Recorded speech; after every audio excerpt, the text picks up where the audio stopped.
Sir,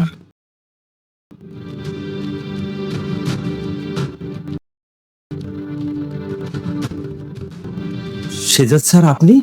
আপনাকে অনেক miss করেছি স্যার। কিন্তু স্যার আপনি তুমি এখানে একটা সিগনেচার করে দাও তো। কলমটা, হ্যাঁ আমার কাছে আছে, এখানে একটা সিগনেচার করে দাও। এটা এটা কিসের কাগজ?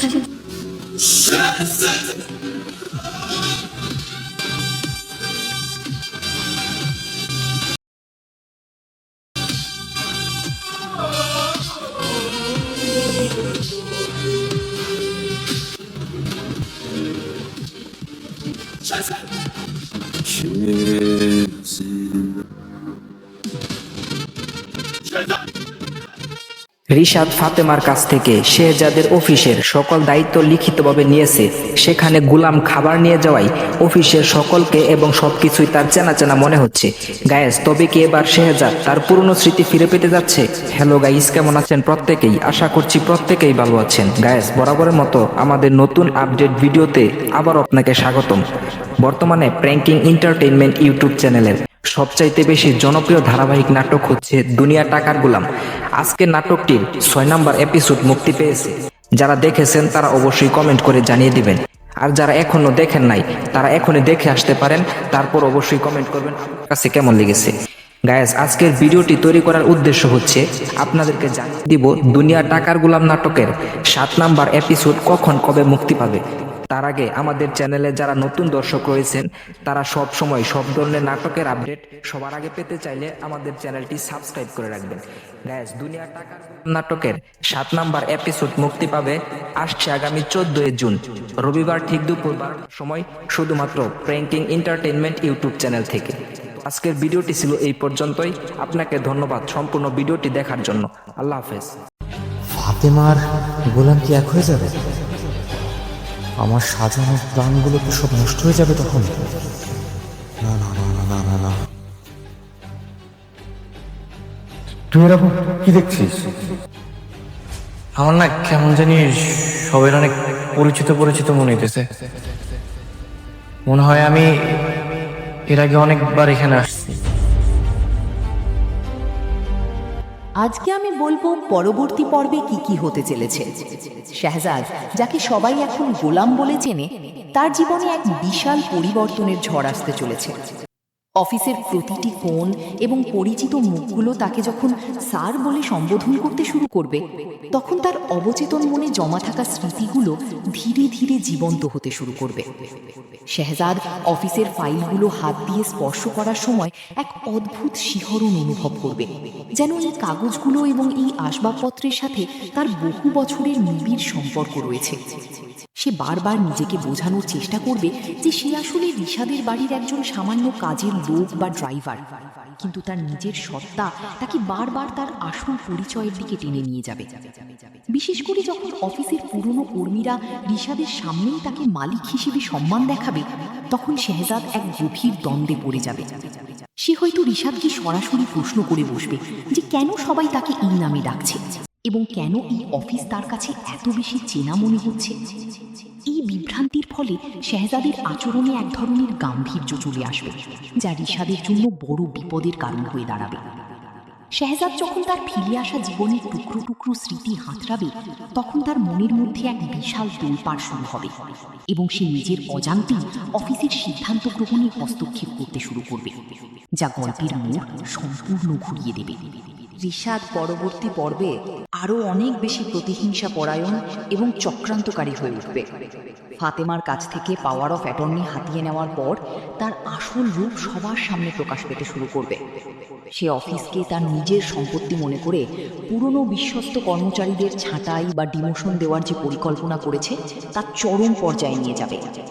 রিশাদের মনে এই ভয় জেঁকে বসবে যে শেহজাদের স্মৃতি ফিরে আসলে তার এই সাজানো সাম্রাজ্য মুহূর্তেই ধুলোয় মিশে যাবে। তাই সে ফাতেমার সামনে শেহজাদকে বারবার গোলাম। বন্ধুরা, আজকের নাটকের রিভিউটি কেমন হলো অবশ্যই কমেন্ট করে জানাবেন, এবং নাটকটি যদি ভালো লেগে থাকে, নাটকের রিভিউটি যদি ভালো লেগে থাকে অবশ্যই চ্যানেলটি সাবস্ক্রাইব করে বেল আইকনটি অন করে রাখবেন, যাতে এরকম নতুন নতুন নাটকের দুনিয়া আপডেট টাকার আপনারা গোলাম পেতে পারেন নাটকটা আসলে এবং হচ্ছে আপনার সবার আগে যাতে এটা নোটিফিকেশন পায় আপনারা নাটকের বাংলাদেশে রিভিউটি দেখতে পারেন। ডিরেক্টর সবাই চ্যানেলটি সাবস্ক্রাইব ভিডিওটা করে রান বেল করলো, আইকন এটা অন করে হচ্ছে রাখবে আপনার এবং একটা পরের পর্বগুলো ইন্ডিয়ান দেখতে হলে সিরিয়াল অবশ্যই থেকে কপি কমেন্ট করেছে, এবং ইন্ডিয়ান লাইক নাটকের শেয়ার করে সিরিয়াল যান। থেকে কপি করেছে, যে কারণে অনেক অডিয়েন্স হচ্ছে এই পর্বগুলো আগে থেকে দেখে নেয়। দেখার পরে হচ্ছে যে আপনার ওনারা বলে যে এটা আমরা আগে থেকে শেষ করে ফেলছি, বা আপনারা বলেন আর কি আগে থেকে শেষ করে ফেলছি। যতই হোক যাই হোক, মানে শেষ করলেও বাংলাদেশি ইয়াতে দেখার মজা আলাদা। ওইটা বাংলাদেশি আপনার হচ্ছে অ্যাক্টরগুলা, এগুলো আলাদা একটা সিন, ইমপ্রেশন আলাদা, ইয়া আলাদা। কিন্তু যদিও আপনি আগে থেকে কাহিনীটা জানতেছেন, এইটাই আর কি, আর কিছু না। তারপর নাটকগুলো অনেক ভালো, বাস্তব সম্মত হলেও, একবার বাস্তব সম্মত না হলেও আর কি মোটামুটি ভালো, যেগুলো হচ্ছে পরিবার সহ শেয়ার করে দেখা যায়, এদিক দিয়ে ভালো আর কি। নাটকগুলো ভিউ হয় প্রচুর। আপনার একদিন আগে ছাড়ছিল আপনার কত মিলিয়ন, 4.6 মিলিয়ন ভিউ চলে গেছে। এর আগে আপনার বৎসর ও সত্যের মৃত্যু নেই, এই নাটকগুলো অনেক ভালো চলে গেছে, কিন্তু অনেক ভালো গেছে আর কি। মোটামুটি ভালো, নাটকগুলো ভালো আছে মোটামুটি, না শুধু মোটামুটি অনেক ভালো। এগুলো ভিউজের সংখ্যা যদি চিন্তা করি অনেক ভালো, বাংলাদেশি নির্মাতা হিসেবে অনেক ভালো ইয়া পায়। আর ইগল টিম, তারপরে আপনার হচ্ছে আরও যে ইয়াগুলো আছে, এগুলো তো অনেক ভালো আগাচ্ছে আর কি। সিনেমাওয়ালা এন্টারটেইনমেন্ট, এগুলো হচ্ছে ভালো যাচ্ছে, চ্যানেলগুলো হচ্ছে ভালো যাচ্ছে পারিবারিক নাটক দেওয়ার কারণে আর কি। আরো এই দেখেন, অনেক এমার্জেন্সি, আপনার কোনো খাবারের দরকার, শুধু ভাত আছে কিংবা শুধু রাইস আছে, 1 মিনিটে ভর্তা করুন।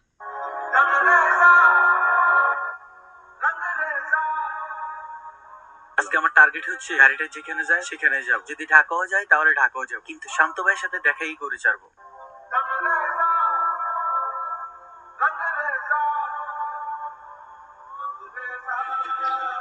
সামনে দিয়ে দাঁড়াবো ভাই, দাঁড়াবেন, সামনে দিয়ে দাঁড়াবেন, ঠিক আছে ভাই, হ্যাঁ, ঠিক আছে।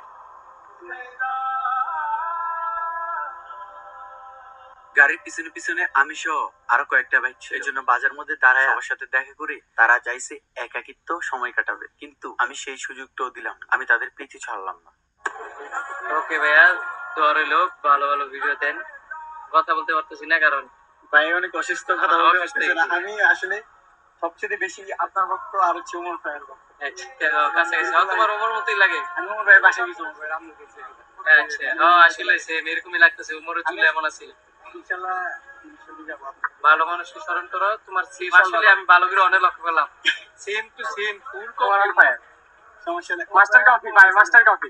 উমর ভাই আম্মু আবার বলছে আমার, যাদেরকে ভালোবাসো দেখো, তারা ভাই সত্যি একদম উমর ভাইয়ের অনেক মন ভালো আমার ভিডিও মন বানায়। একদম same। এইটাই ভালো ভিডিও ভাই বানাও। উমরের সাথে আমার সাথে সবকিছু মিল। আচ্ছা, মানে উমর আছে, তবে আমি একটু ফেমাস না, উমর ভাই ফেমাস, আমি একটু তুমি famous। ফেমাসই। তবে না ভাই, আমার দেখতে কার মতো লাগে বলতে পারবেন? উমর ভাইয়া কিছুটা, হ্যাঁ আমি বলতেছিলাম উমরের মতো। তানসু ভাই বলছে, উমর ভাইয়ের আম্মু বলছে উমর ভাইয়ের বাসায় গেছি। ও আচ্ছা আচ্ছা আচ্ছা। আপনার না তোমারে যদি বলো যে তুমি উমরের ছোট ভাই, কেউ মানে না করবো না আসলে। আমার এই লক্ষ্মীপুরের মধ্যে দ্বিতীয় উমর বলে, মানে সবাই কমেন্ট বক্সে লক্ষ্মীপুরের মধ্যে দ্বিতীয় উমর বলে।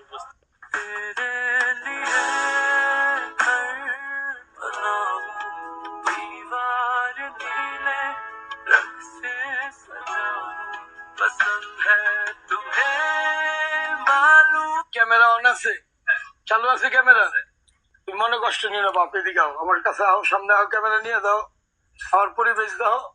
1 কোটি টাকা কামাই করলে এই পরিবেশে ঘুমাইবো, এখানে মুরগি কাটি, ওই জায়গাটা রান্না করি, এখানে ঘুমাই, লয়গুলো দেখো, বাস্তবে আসো, বাস্তব বিশ্বাস করো তোমরা। একজনের মোবাইলে 10 সেকেন্ড 12 সেকেন্ড ভিডিও দেখার পর যা মন চায় বইলা দিল, এটা আমার কিছু আসে যায় না, তাই না? আমি একটা আম পাবলিক ছোটখাটো দোকানদার, 800 টাকা 1000 টাকা রুজি করি, আমার ফ্যামিলি নিয়ে চলি। অনেকে আমার দালাল বলে, আমি একজন পাবলিক। আমি কখনো খিচুড়ি বেচি, কখনো গরুয়ারে ঘুরি, কখনো মুরগি কিনতে যাই, তাই না? এগুলো নিয়ে তোমরা যে যা বলার বলো, আমার কিছু আসে যায় না। আমার বাস্তব জীবনে আসো, 3 দিন সকাল 8টা থেকে শুরু কইরা আমি রাত্রে 8টা 9টা 10টা পর্যন্ত কি করি, এগুলো দেখো।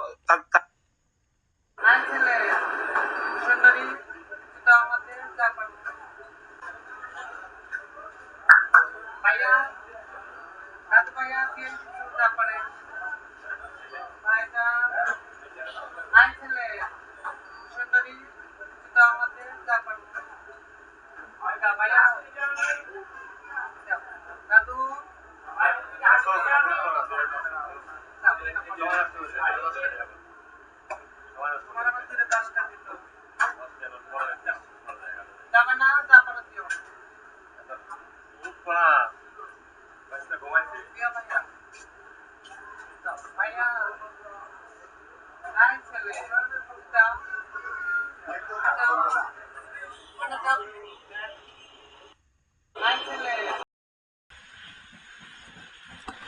বন্ধুরা,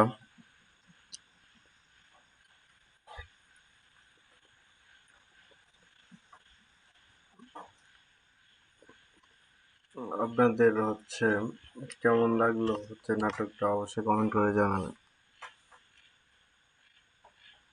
আল্লাহ পাক কলম সৃষ্টি করে তাকদীর লিখেছেন, অতএব তাকদীর নিয়ে প্রিয় ভাইয়েরা বিচলিত হবেন না। আপনার তাকদীরে যা আছে আপনি পাবেন, যা নাই কোশ্চিন কালেও পাবেন না। Full stop. আপনার তাকদীরে যা আছে আপনি পাবেন, না পেয়ে আপনি দুনিয়া থেকে যাবেন না। Full stop. আর আপনার তাকদীরে যা নাই সারা দুনিয়ার মানুষ মিলে আপনাকে দিতে পারবে না। এই চিন্তাটা আগে মাথার মধ্যে সেট করেন। এই চিন্তা যার মধ্যে ইনস্টল করা আছে সে আত্মহত্যা করে না কখন, সে হতাশ হয় না কখন, সে ভয় পায় না, আল্লাহ পরে চলতে গিয়ে কিছু পায় না, সে জালেমের সামনে মাথা মতো করে না। যার মাথায় এই চিন্তা আছে আল্লাহ যা লিখেছেন এটা হবে, যা লিখেন নাই সারা দুনিয়ার মানুষ মিলে সেটা হবে না। এর মধ্যে আল্লাহ পরীক্ষায় ফেলবেন, ওই বিষয়টা ডিফারেন্ট। আমি অবশ্যই তোমাদেরকে পরীক্ষা করবো, ভয় দিয়ে,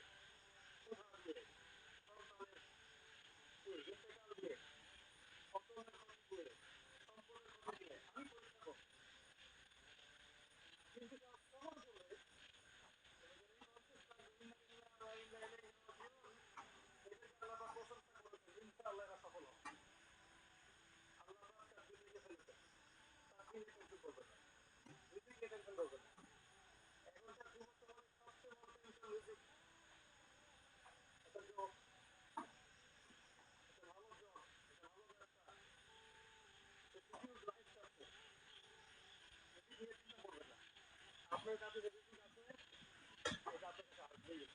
হয়তো সময় লাগছে, কিন্তু আপনার কাছে আসবে। আপনি হারামের উপর থাকবেন, ন্যায়ের উপর থাকবেন। আপনি অন্যায় পথে রিজিক সার্চ করবেন না। আপনার তাকদীরে যে রিজিক আছে আপনার কাছে আসবেই।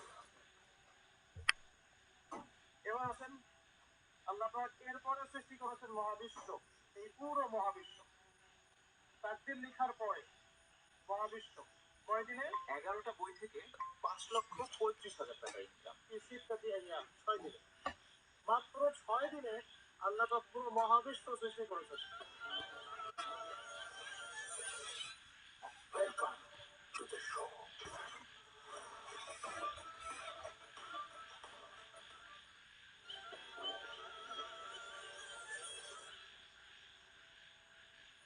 والذي خلق السماوات والأرض في 6 أيام ثم استوى على العرش. হাদিসের মধ্যে আছে মহাবিশ্ব সৃষ্টি করেছেন 6 দিনে, এরপরে আরশের উপর সমাসীন হয়েছেন। আল্লাহ পাক এর একদিন আমাদের একদিনের মতো নয়, বরং কিয়ামতের মাঠে যেদিন আমরা দাঁড়িয়ে থাকবো এই দিনটা হবে আল্লাহর হিসেবে 50,000 বছরের সমান।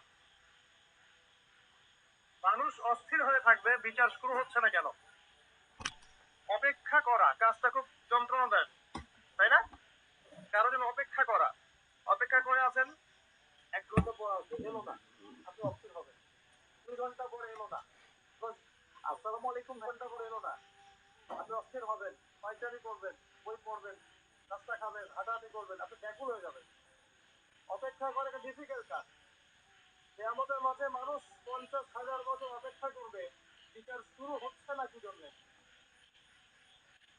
সবাইকে ধন্না দিবে। প্রথমে আদম আলাইহিস সালাম, তারপরে নূহ আলাইহিস সালাম, ইব্রাহিম, মূসা, ঈসা আলাইহিমুস সালাম। আল্লাহর কাছে একটু সুপারিশ করেন, বিচার যেন শুরু হয়। অ্যাটলিস্ট কেউ কিচ্ছু করতে পারবে না, কারণ সবাই বলবে ইয়া নাফসি ইয়া নাফসি। দূর থেকে একজনের আওয়াজ আসবে, তিনি ইয়া নাফসি বলছেন না, তিনি বলছেন ইয়া উম্মতি ইয়া উম্মতি। সবাই তার কাছে যাবে এবং তিনি আমাদের নবী মুহাম্মদ রাসূলুল্লাহ সাল্লাল্লাহু আলাইহি ওয়াসাল্লাম সিজদায় পড়ে যাবেন এবং তার উম্মার জন্য সুপারিশ করবেন। উম্মার কবিরা গুনাহগার ব্যক্তিদেরকে সুপারিশ করে তিনি জান্নাতে নিয়ে যাবেন ইনশাআল্লাহ। আল্লাহ তাকে ওয়াদা করেছেন, হে নবী, তোমার উম্মতের কোনো ব্যক্তি যদি শিরক না করে আমার সামনে উপস্থিত হয়, আমি তাকে মাফ করে দেব ইনশাআল্লাহ। হাদিসে কুদসির মধ্যেও আছে যে, হে আদম সন্তান, তুমি যদি দুনিয়ার সমান পাপ নিয়ে, আসমান জমিন সমান পাপ নিয়ে আমার সামনে দাঁড়াও, কিন্তু আমার সাথে কাউকে শরীক করনি, তাহলে আমি আল্লাহ তোমার সামনে আসমান জমিন সমান ক্ষমা নিয়ে উপস্থিত হব ইনশাআল্লাহ। শোনেন, ১,৯৯৯ জন মানুষ জাহান্নামে যাবে। প্রতি ১,৯৯৯ জন মানুষ জাহান্নামে যাবে। সহিহ বুখারীর হাদিস ৪ বার এসেছে।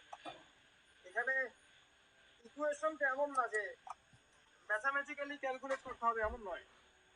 এখানে আধিক্য বোঝানো হচ্ছে, বেশিরভাগই জাহান্নামে যাবে।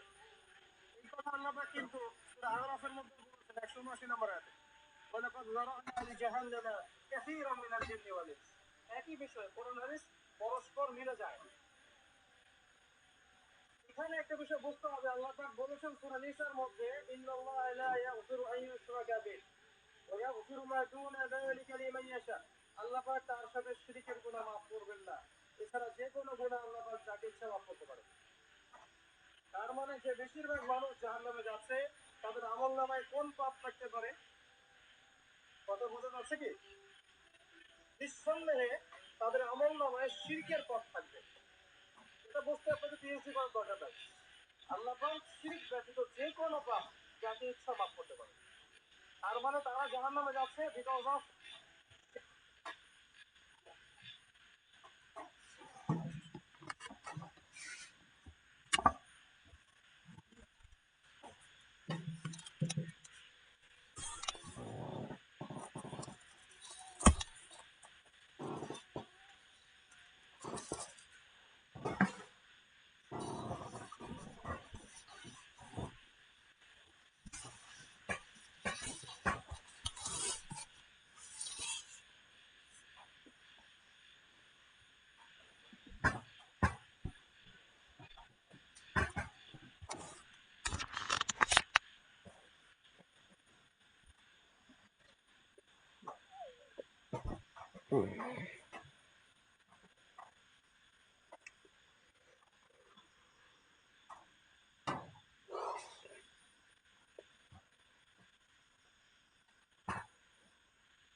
আপনাকে অ্যাক্সিডেন্ট করতে মারলে খাদে পড়ে গেছে, পাশে ডোবার সাথে ডোবার মধ্যে অর্ধেক মারতে গেছে।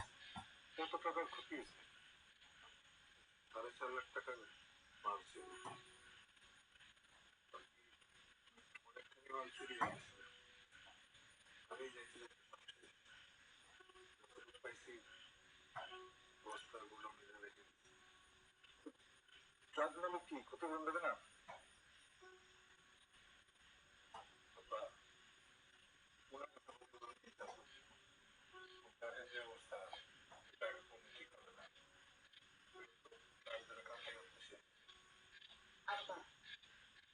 আল্লাহ বিপদ দেয় পরীক্ষা নেওয়ার জন্য। উনি বিপদ দিচ্ছে, উনি আবার বিপদ থেকে কাটায় নেবে। তুমি তো চিন্তা করো না, তো খাওয়াটা শেষ কর। বাবাই যা গেছে মালের উপর দিয়ে গেছে, তোর জীবন তো পাচ্ছে, তোর তো কোনো ক্ষতি হয় নাই। এইটাই আল্লাহর কাছে কোটি কোটি শুকরিয়া।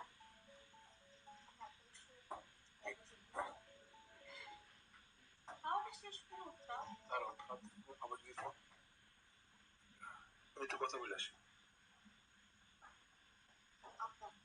অনেক রাত করেছে, আমরা শুনুন। হ্যাঁ তোর বল। হ্যাঁ তুই এখনো আমার টাকাটা পাঠাইলি না, সেমিস্টার কি দিতে হবে তো? আচ্ছা আমি মানে আচ্ছা ভালো হয়েছে পাঠাস না, বুঝছিস? আমার না আরো বিশাল টাকা লাগবে। কি বলিস, এত টাকা কেন লাগবে?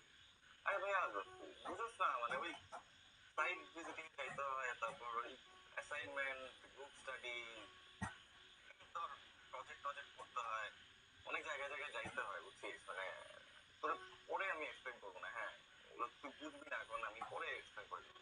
না না, আমি তো তোর কাছে এক্সপ্লেনেশন চাইতেছি না।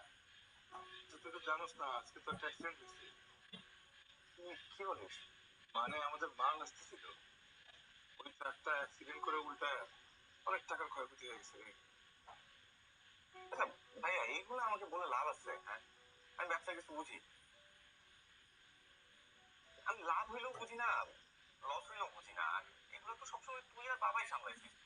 ভাইয়া প্লিজ তুই একটু টাকাটা তাড়াতাড়ি পাঠাই দে, বুঝছিস? না পাঠালে আমি না সিরিয়াসলি খুব ঝামেলা করে যাবো। প্লিজ তুই আমাকে কালকের মধ্যে পাঠাবে, হ্যাঁ প্লিজ। হ্যাঁ আমি রাখি, আমার কালকে ক্লাস আছে, ঘুমাইতে হবে।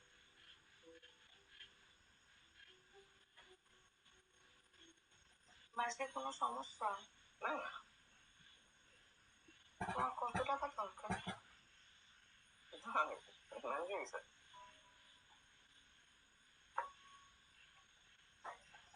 মিথ্যা কথা বলে বাসায় টাকা চাও কেন? আর বাসায় তো প্রেশার দেওয়ার কি দরকার? তখন আমি তোমাকে টাকা ধার দিই। না লাগবে না।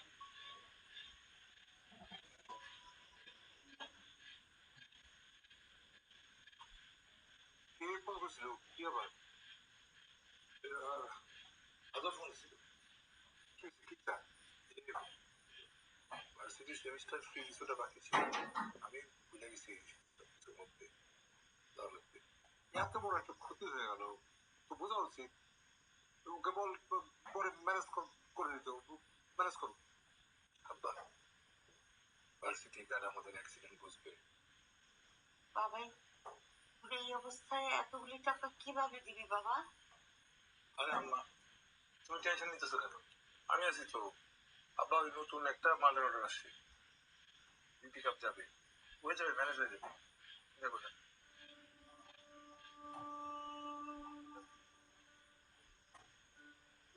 সেজন্য মানা করছিলাম যে সমস্ত ইয়ের মধ্যে পড়ানোর দরকার নেই, আমার কথা কথা কেউ শোনে না।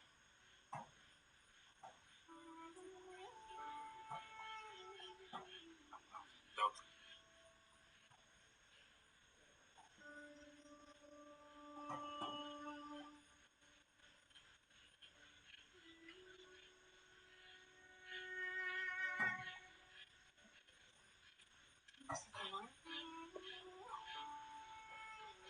তোমার টেনশন দেখে তখন আমার টেনশন লাগতেছে।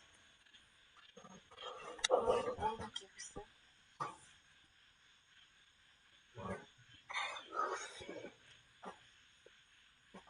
ওদের সেমিস্টার ফিটা তো তাও লাগবে।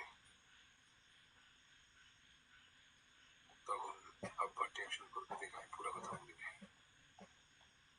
অ্যাক্সিডেন্টে ক্ষয়ক্ষতি আর অনেক বেশি হয়েছে,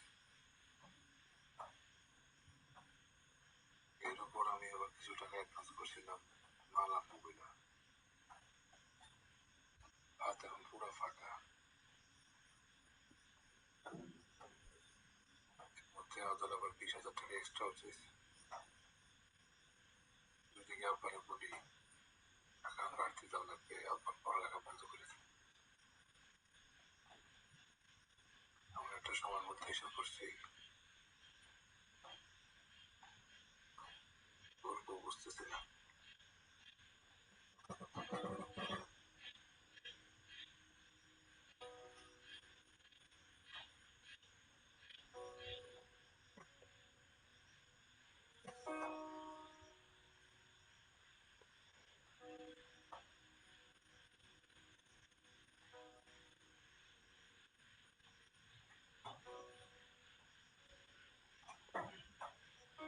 এটা ধরো, এখানে আমার কিছু গয়না আছে। আরে বিয়ের সময় আত্মীয় স্বজন গিফট করছে,